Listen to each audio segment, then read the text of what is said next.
welcome back to my channel. So I am currently looking like a bit of a mess, and that is because I have wanted to do one of these videos for ages and ages and ages, because you guys are always going like, oh, how do you do your makeup? Like, can you do a makeup tutorial? But I don't particularly want to do a makeup tutorial. And I also have lots of questions that you guys have been asking me like on the regular about my life and whatever. So this is a chatty get ready with me / Q&A. You've probably seen these on multiple people's channels. I love Lydia's, for example. I'll link them down below. But like, they're very, very easy to watch. I asked you guys to ask me some questions, and today I'm going to respond. So Kat asks, are you excited for Strictly starting again? I am absolutely buzzing for Strictly to start again. I loved Strictly last year. I thought it was so good. Obviously Joe was on it last year, and I just think it was generally like a really good series, and we watched it all together as like a floor, like the girls on my floor, and we're all living together next year, so it should be really exciting to do that again. And yeah, I'm absolutely buzzing for Strictly, and it's exciting to have another YouTuber on there as well, so go for YouTube representation. Ellie says, who are you loving on the Bake Off this year? Now Ellie, this is a difficult question, because I did sit down last night with my cup of tea and I was like, I'm gonna watch the Bake Off, and then I just got distracted by life and ended up watching a grand total of about 2 minutes of it. But what I have taken from Bake Off is that Jamie is an absolute spice. Not usually my type, but oh my god, he's easy on the eyes, let's say that. Emma asks, what changes have you been making to save the environment? If you guys didn't know, we have about 17 months until we're all going to be burnt to a crisp and the planet is just going to completely implode. So obviously, given the fact that the Amazon is burning and that we're all going to die imminently, it's probably good to start making changes to save the environment. Obviously, I'm very aware of the fact that the real change that I should be making is to stop eating meat, because I do eat meat. So I personally do not think that that would be something I could do overnight. Like, it's not something that I could do cold turkey. But that being said, I have been making a conscious effort to reduce my meat consumption. I will generally, in a restaurant, if I see a vegan option that I like, I will try and get that. And I don't really have meat breakfast or lunch anymore. Like, I will have it maybe for dinner, and even then I really try to have beef less often than I used to. And I just basically am trying to like cut down on it without completely cutting it out entirely to start with. But I have been eating like corn nuggets, and the corn vegan fillets are really good. And just generally like making small changes. Obviously as well, like trying to use paper straws rather than plastic straws. I used one plastic straw on holiday and I got attacked so much on my Instagram for it, and I was like, it was an accident. Like, I don't do it all the time. I generally don't ask for straws.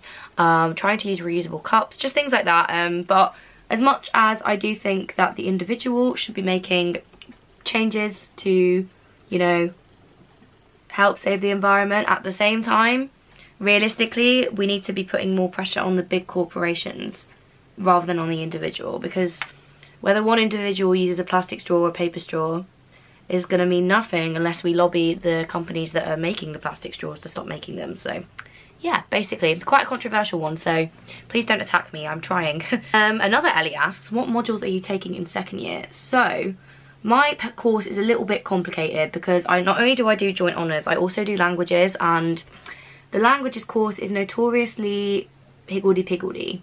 So basically what happens is, we have prelims, which I finished, and that's all out the way now, and then we have finals, which it takes place over second and fourth year, because obviously for third year I'm in a different country studying or working or volunteering abroad, what have you. But right now I'm going into second year. So what happens is, we have 9 papers overall, and we do the 2 language papers for each language over both years. So paper 1 and 2 for German and for Spanish we do over both years, so that's 4 papers. That's kind of just set. And then there are 5 additional papers, so for each language you do a set period. So you can either do early modern, pre-modern, early modern, or modern, and then you also get to pick another paper, which can be a variety of things. So I am doing Golden Age Spanish, which is early modern Spanish, which is like 16th, 17th century, and I'm doing medieval German, so that's like pre-modern. And then I'm doing German linguistics from 1170 to today, but I don't start that until later in the year, I don't think. And I'm also doing hopefully 2 authors for Spanish. I think I'm going to do Vargas Llosa and Garcia Marquez, but I haven't decided. Obviously, like, we don't have to decide everything straight away. It's quite flexible. But right now, that's what I'm doing, essentially. The next question is, did you enjoy growing up in the West Midlands? I'm from Telford and I didn't find it too bad. I think I make it out like I hate the West Midlands. I don't particularly hate it. I just don't think it's the nicest place I've ever been. I liked growing up in the West Midlands. I liked my school. I liked my friends. I like, you know, I like seeing my family and things. I think Birmingham is great, and I think that there are really pretty areas. Bridgnorth, for example, Telford, where there's lots to do and lots to see. I obviously grew up in Wolverhampton and West Bromwich, which aren't exactly the nicest areas. They're not exactly the prettiest places to go. Employment prospects are quite low. It's just generally not the nicest area to live in. But generally, I wouldn't have wanted to grow up anywhere else in the UK, if that makes sense. I think it's character building living in the West Midlands, let's say that. The next question is, would you ever move to Spain or Germany permanently? This is a really interesting one, and one that I think about a lot. And I am honestly going to say I don't think so. Not because I don't want to live abroad for a period of time. But as much as I love travelling, I also like the United Kingdom quite a lot. And I think that obviously I can't say for sure because I don't know where my life is going to take me. I personally don't think it would be, like, it's not a priority for me. Like, it's not like a first option. If my life situation worked out where I needed to go and live in Spain or Germany, I wouldn't say no. But also, I do like the idea of just living somewhere really nice in the UK, settling down, having some dogs, some kids, a nice stable job where I can travel but still live at home.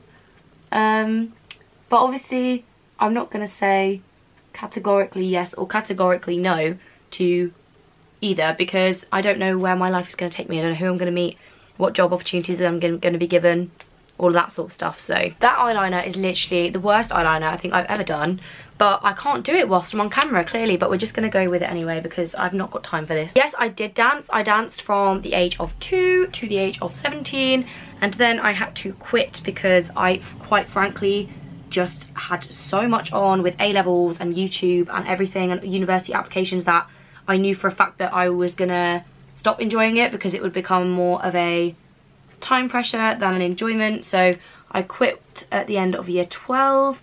And I don't regret quitting because I was never going to be a dancer or anything, but I did love dancing and had a great time doing it, so yes. Katie asks, what achievement are you most proud of? And I actually included this one because I don't know. I sometimes sit and think, you know, like, for someone my age, I've worked really hard, which I'm not ashamed to say, and I feel like I've achieved a lot of the things that I've wanted to achieve in terms of academics. So I feel like I'm very proud of, you know, my GCSE results and my A-level results and my university results and things like that. But I would not say necessarily that academics are my proudest achievement, because I feel like I got the grades, but I also sacrificed a lot of myself along the way. So I don't really feel like it was a net positive to me as a person. And I also feel like getting straight A stars or getting a first is amazing and something that I should be really proud of, because I put the work in and, like, overcame quite a lot to do so and made a lot of sacrifices. But also, I don't really think results should define you as a person, and I also don't think they're your defining achievements. So whilst I am very proud of my results, I wouldn't necessarily say that they are my best achievements.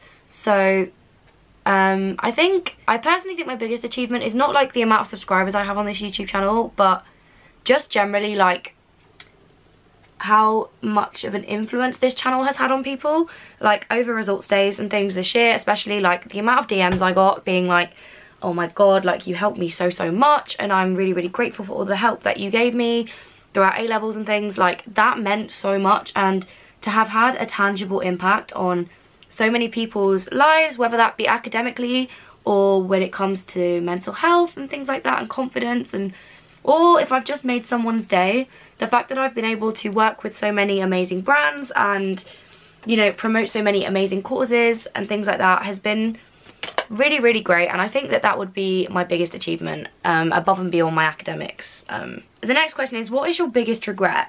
And now, I don't want to sound like a cheesy little bitch and be like, oh my god, I don't regret anything because everything is part of the path of life, and, like, you shouldn't have regrets, because if you didn't make the mistakes that you made, it would make you a different person than you are today, and all that crap. But I mean, it's not really crap, it's actually kind of true. But I do generally kind of try to not regret things, because yeah, there are things that have happened and that I've done that I am not particularly proud of, but I wouldn't say that I regret them, because if I hadn't have done them, I wouldn't have learned from them. Especially this year, there's a lot of things that could be regrets for me that I a lot of the time think that I do regret, and then I try and remind myself that realistically, what's life without regrets? Realistically, what is life if you've not learned from things? But if I was to pick something that I regret, it would be, it sounds stupid, but I really regret my GCSE options. I very much went with what I thought I was going to do best at academically, rather than picking things that I was like super interested in. I don't regret picking German, Spanish or history.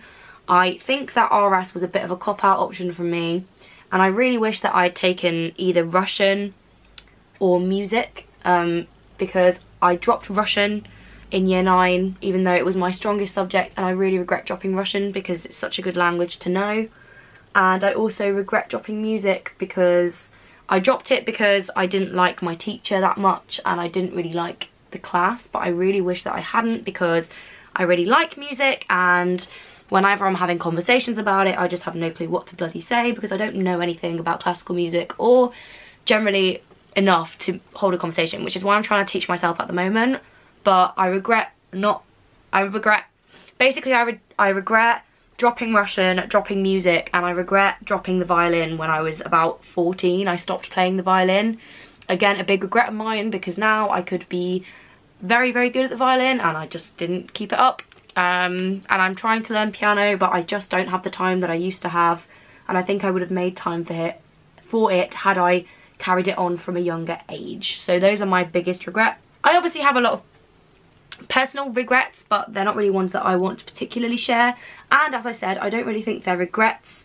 They're like short-term regrets, but like I don't think in the long term they will be regrets. Basically, I think that right now they could be regrets on the short term, but I think in the long term, when I figure out why the universe decided to do me as dirty as it did this year, I will understand.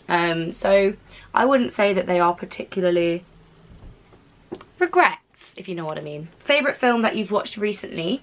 The other night we were in Wales actually, and Sterren introduced me to a film called, is it 3 Billboards Outside Ebbing, Missouri? I think that's what it's called. I can't remember its exact name. I'm pretty sure that's it. I loved that film. That was such a bloody good movie. I thought it was really thought-provoking. I thought it was really difficult for you to rest your sympathies anywhere, which I love in a film, because it's really mentally challenging. I thought the cinematography was fabulous, and the premise was really friggin' clever. I thought the ending was horrible, and I'm not happy with the ending in the slightest. I think it was such a shit ending, but the rest of the film was very good. The next question is favourite way to de-stress. I absolutely think for me that the only way I can de-stress is by listening to music. I have a very overactive mind. I think about things very intensely, and I think about them a lot, and it's just generally I'm never not thinking about things. But I personally find that just listening to a bit of, wow, that was intense, listening to a bit of Rachmaninoff, or I don't know, like just sitting and chilling is the best way for me, or watching TV, or watching a movie, or going out with friends as well. The next question is thoughts about the attempted suspension of Parliament. Sis, honestly, it's not even an attempted one. Literally, as I was just doing my contour, the Queen has approved it. I honestly don't know if it will go through, because I personally think that the UK will just like not really allow this, but I personally think that it's a frigging mess. It's unconstitutional, it's undemocratic, it's bypassing all of the stops that we have to check, you know, the power of the government, and I'm just not really happy about it. I don't particularly want to talk too much about politics, I'm honest with you, because I just think the whole situation is incredibly depressing, and I don't really want to dwell on how shit the state of the country is right now in too much detail. But safe to say that Boris Johnson is just as much of a psychopath as I feared, and we're all in for a real shit time. We really are. That's basically all I have to say on that matter. The next question is, talk about Berlin and what you are doing there. So basically, in November of last year, one of my German tutors, oh, everything is falling away. One of my German tutors, like, mentioned in class, she was like, so the Deutsche Akademische Austauschdienst, I think that's it, the DAAD anyway, in German, which is like a government body, sorry, lip gloss, they offer scholarships, and you apply and you get money to go to one of their language courses in Germany. So my tutor was like, Eve, I really think that you should apply. I think it would be a really worthwhile thing. It's very competitive, but you may as well just apply. And because it was Michaelmas and I was like, oh my god, like, let's hop on that opportunity bandwagon, I applied, and it was quite a long process, and I had to write like a cover letter, and I had to write all sorts of crazy random things about why I want to do it. And I applied to 3 courses because you have to put in like different choices, and I applied to Bonn, I think it was, Munich, and my top choice was obviously Berlin because I love Berlin to pieces, and I've been a lot of times. Because I love Berlin, I went in year 12 with my dad, and it's just basically my favourite city ever. And I friggin' love it, and I would absolutely love to stay there and sort of be in that, I don't know, in that bubble. So I applied, and I completely forgot about it, if I'm brutally honest with you. I completely forgot about it until April, and I got a message early April, and it was like, congratulations, you've been given money to cover a scholarship in Berlin, and it's covered more or less all of my accommodation and all of my language course fees, so all I had to pay for were the flights. So basically what I'm doing for a month is I'm attending an intensive German language course. I don't know what level I'm going to be placed at. I honestly feel like the placement test did not go very well, but basically it's just to improve my language skills, and I get a qualification at the end of it, which will make my applications for internships and things in second year so much easier. So generally, yeah, it's really exciting. I'm absolutely terrified, I'm not gonna lie to you, but that's basically what I'm doing in Berlin. And in the afternoons, because it's just for the mornings, I'm gonna be sightseeing, also going to the gym and trying to get my weight back on track, and doing all of my university reading, which I have yet to do. Right, so makeup is more or less done. It's just like a very simple makeup look. This is generally what I would go for, like if I was gonna be wearing makeup on a daily basis. I don't really wear makeup that much. I'm ironically getting ready to film another video, but I'm now just gonna straighten my hair because it's a bit of a frizzy mess from the drive home yesterday. Kia asks, what do you look for in a partner? What is important to you in a relationship? So obviously I said in like a couple of videos back that I was not going to be talking about like my personal love life and like what's going on with me romantically, but I feel like things like this, it's important to talk about, and like that, like me talking about what I want in a partner doesn't really have any bearing on like my personal, what's actually happening. So basically, what's important to me in a relationship? For me, what I look for in a partner is someone who is willing and able to communicate, because honestly, lack of communication is like the worst thing in the world. That combined with immaturity are the 2 things that I definitely don't look for. I want someone that's able to express how they're feeling, to be honest with me, just generally to keep me in the loop about where they're at. Yeah, basically just someone that's responsible for their actions, that, you know, is fair, is mature about everything. Just communication, like if you're sad, communicate with me. If you, I don't know, like if you need time away, communicate with me.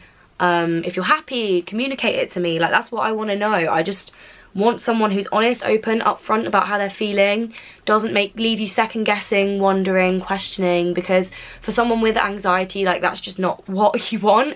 And lack of communication opens up a really big space for people with anxiety like me to just completely go into overdrive, and it opens up space for what ifs and wonderings and ifs and questions that you're not getting answers to, and I really hate that. So someone that communicates, and as well someone that like I have a lot in common with but not too much in common with, so we can have like interesting discussions and things. Someone that is just basically on my wavelength and sees things the way that I do, and someone not necessarily that you are like exactly the same as, but someone that you just click with, you know when you just naturally click with people. I think is really important. Looks wise, I mean, I definitely have a type, but again, that's not really that important to me. So mainly I would say communication, maturity, and good chat. And not as in like flirty chat, because I can't flirt to save my life. I just mean someone that you can have amazing conversations with, like conversations that you look forward to and that you lose track of time in, you know what I mean, like someone that you just want to talk to all the time, because that's just so nice to have someone that you can tell everything and someone that actually cares about what's going on with you. So I'd say those are the main things: communication, maturity, and good chat. If you were to change something in your personality, what would it be? By the way, you're perfect. For starters, I am far from perfect. I am actually a very flawed human being. I know that not many of you think I'm perfect, but I think a lot of you give me a lot more credit than I'm worth. I have a lot of things that I would change, and a lot of personality traits that I think are toxic and not good. And this year especially, I have learned so much about myself, and so much about the things that I would like to be different, that I'm working on. I think my worst trait is my need for everything to be solved. So I often make things worse by rushing to fix things. A lot of the time my friends will be like, Eve, it's better to just leave it for now, like it's better to wait. I can't cope with that. I can't wait. I'm really impatient. If I get an idea in my head, I want it done as soon as possible. Like, I will nag and pester people to get things done. I'm just very impatient. Whether that's just like with friends, with family, with anyone, like I'm very bad at just leaving things to sit for a while. I have to, if there's an issue that arises, I will want to solve it imminently. And there have been many times where I have made things so much worse, when if I'd have just left it to sit for a little bit, it probably wouldn't have been that bad. That's one thing that I really hate about myself, is my need to fix things. I hate conflict. I hate people being mad at me. I hate people not liking me, and so I will often rush to fix things and look at things from my perspective, and will always automatically just want everything to be okay, when sometimes things are not going to be okay. And I've learnt this year that there are things that you just can't fix no matter how hard you try. So that's something that I definitely want to improve on, is letting things go and just being okay with the fact that not everything is always going to go exactly how I've envisioned it. Is a really, really big toxic trait of mine. Another toxic trait of mine is that I can be quite selfish, not in like a really intense way, I wouldn't say, but I do often see things from my perspective, and I often get my blinkers on, and when something's going wrong for me, it's like, oh my god, like I will always support other people, don't get me wrong, like if someone else is going through a bad time, I'll always be there for them, but I just mean in terms of like, I just see everything through my lens, and I think I lack a lot of being able to see things from other people's sides. So if someone's pissed me off, like I find it very hard to see why, like to look behind their actions and their motivations for things. I mean, there are times where people piss you off and they have just been assholes, and like that's different, but I mean like when someone annoys me and I just don't really take the time to be like, why is this annoying me? What possible motivations could they have for doing what they've done? Things like that, basically, is a big no from me, and I really wish that I was better at seeing things from other people's perspective. Top 3 favourite classical music pieces of all time. If you guys didn't know, I actually really like classical music. I've always kind of listened to it, but this year I've really started to get into it, like as a genre, and I listen to it like actually a lot more than I think you guys think I do. Like, I honestly have classical music on all the time when I'm revising, if I'm working, doing emails, any sort of work I'm doing, I'll have classical music on, and I often listen to it just sort of because I fancy it. My top 3 pieces of all time. Okay, so my number 1 top piece of all time, oh my god, this is hard. So I've just looked through my classical faves playlist, and I think my favourite piece of all time is Rachmaninoff's Symphony No. 2 in E minor. The 3rd movement specifically is beautiful. Like, I'll play you a little bit of it now because it's honestly gorgeous.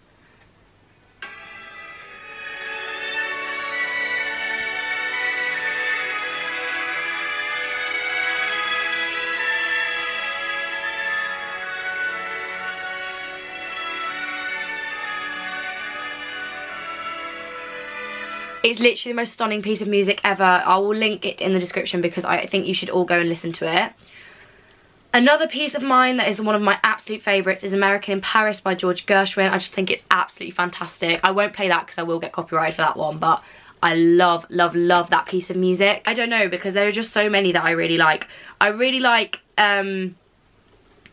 Beethoven's 8th Piano Sonata, but like, again, I wouldn't say it's like a top 3. I absolutely love the Waltz of the Flowers from the Nutcracker. I love the whole of the Nutcracker, to be honest. Can I say the Nutcracker as a ballet? I think the Nutcracker. So Rachmaninoff Symphony No. 2, third movement, Nutcracker, and American in Paris, I would say, are my top 3. But please give me classical music recommendations down below because I'm always looking to expand my playlist. And yeah. What kind of things do you like to do when you're not studying? I really like listening to music. As you can tell, I have a lot of vinyls, and I also have like Spotify, and I also have a radio. I literally have music on at any given point during the day. I like watching TV, and mainly I just like going out and seeing my friends in my free time, to be honest. I'm not really a big bookworm at the moment because when I am working, I'm reading, so yeah. What has been your biggest life lesson this year? Just one. I have learnt more lessons, especially about myself and about other people this year, than I have ever. I've met so many new people in the last sort of year of my life, like from September to September, and obviously it's been such a big lifestyle change, and there's just been a lot that's happened that has honestly made me grow more as a person in the last year than I think I had in like forever. I honestly don't remember a period of more growth and more difficulty than the last year has been. I would personally say my #1 lesson that I've learned this year, my biggest lesson this year, I think my biggest lesson this year is to just know my own fucking worth. Like, honestly, the amount of times this year where I just did not give myself enough credit, and I blame myself, or like it was my fault, or like I was doing things wrong, or like in every single aspect of this year, I would always blame myself. There would always be so much guilt, and I kind of realised that that was because I just had I had no confidence in myself, and I just didn't see my own worth, and other people were trying to tell me, Eve, you've achieved so much, and like as a person you have a lot of worth, and I just wasn't really registering that, which was then impacting the way I was seeing situations and seeing myself. And I think I've just learnt this year that I am a pretty fucking awesome person, and I'm not the best person in the world. I'm flawed, and I have problems with me, and I could do things better, but I tried to be kind, and I think I've achieved a lot, and I work really hard, and I care intensely and passionately about everything and everyone, and that's like something that I just should shout a bit more. And I think I'm always worried about like being arrogant or like selfish or up my own arse. One thing I've learnt this year is that you can support yourself and back yourself without coming across as arrogant, and a certain level of self-respect and self-love is needed for you to just be able to do anything. I think that this year would have been so much easier for me if I had just been more self-compassionate and not beating myself up for the way I was reacting or how I dealt with things or like my behaviour. Like, you're flawed, you're a flawed individual, everyone is flawed, and everyone makes mistakes, or everyone goes through crap in their life, and you just need to be nice to yourself, recognise your self-worth, and just have a bit of self-compassion. I think is the number one lesson I've learned this year. Self-compassion is key, and I'm worth a lot more than I think, and you are more than what 1 or 2 individuals think of you, essentially,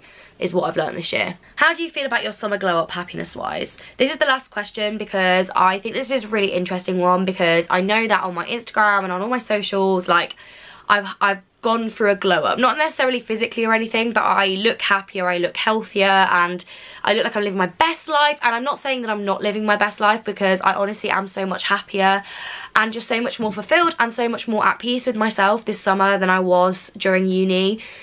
But I just want to say that it's not perfect. Like, I'm not there yet. There is still shit going on in my life, and like there are still things that aren't quite right and things that I need to work on myself, but that's all part of the journey and the battle. And sadly, it's not simply just going from being in a really bad mental place to being in a really good mental place. I think I've made leaps and bounds since June. Like, I feel like I really am coming on, and as I was saying, I'm learning to love myself a bit more and just to back myself and not blame myself. I think that honestly, like, I'm not quite there yet, but I can see the difference, and that's what's important, is the fact that I can see the difference. And I think I'm growing, learning, changing, all of those sorts of things, and I'm really happy about that, and I'm really excited to see this time next year, me looking back, then I think that the glow up will be very apparent. Right now, I think that it's a kind of fake it till you make it sort of situation, in that like, I am definitely happier, but I'm not fully there. So don't think that I'm fully there, but yeah, I think I'm getting there. I'm gonna have to edit this video so frigging much because I honestly feel like I literally just chatted the purest shite for the entirety of it, but I hope you enjoyed. If you did, then be sure to give it a big thumbs up and comment down below any other questions that you have that I can answer while I'm replying to comments, and I will see you very soon with a new video. Bye guys. Mwah.